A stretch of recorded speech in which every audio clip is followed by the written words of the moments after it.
When I was 20, I was going to college and was arrested for drinking while driving. That led to a series of events over the next 34 years where I was in and out of jail, in and out of prisons, robbery, burglary, dope use.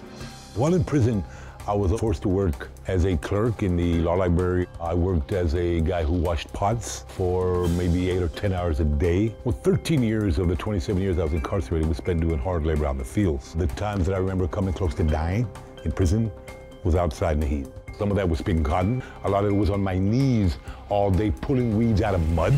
I was never paid a penny for the work that I did. What I did was slave labor. I understand that I committed harm on someone and that I need to be held accountable for that. But when I think that I spent decades working for free in jobs that were degrading and dehumanizing and that did nothing at all to benefit me and were only for the benefit of the state, I feel used. I feel very much like a slave, like I was a slave. I was a slave.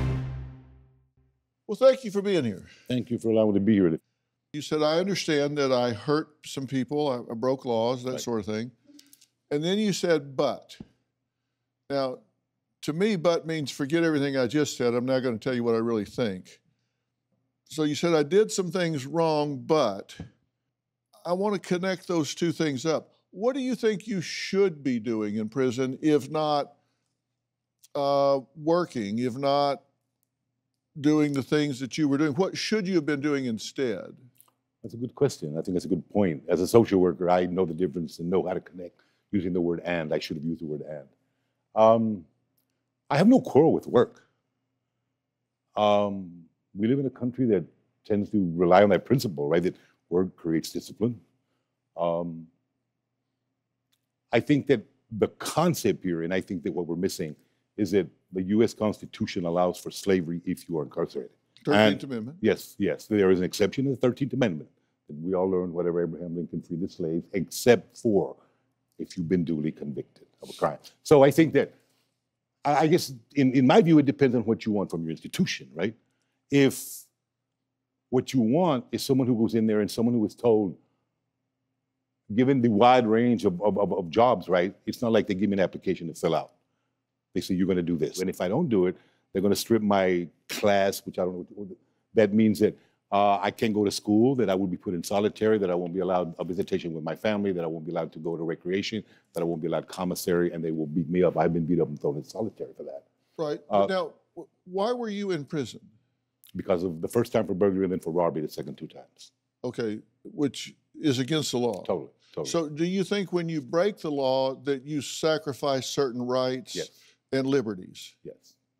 And slaves were kidnapped and you weren't.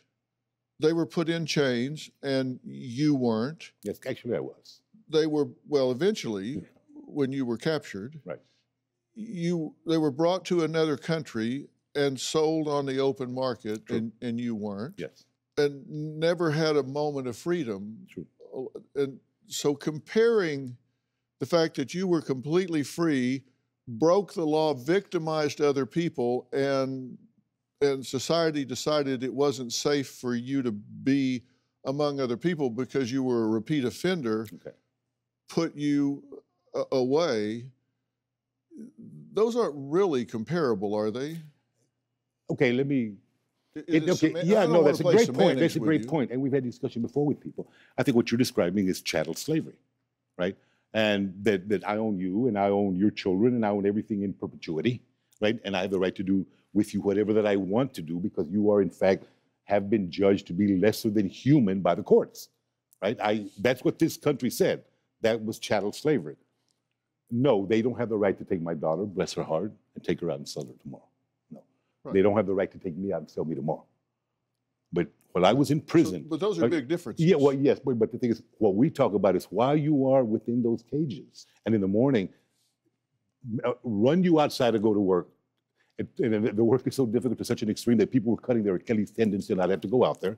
No, they can't take me out on the block and sell me, but while I am in those cages, they have the right of the U.S. Constitution to treat me as a slave, and they do. Do you have a story or a question for me? Click the link in the description and tell me what in the world is going on.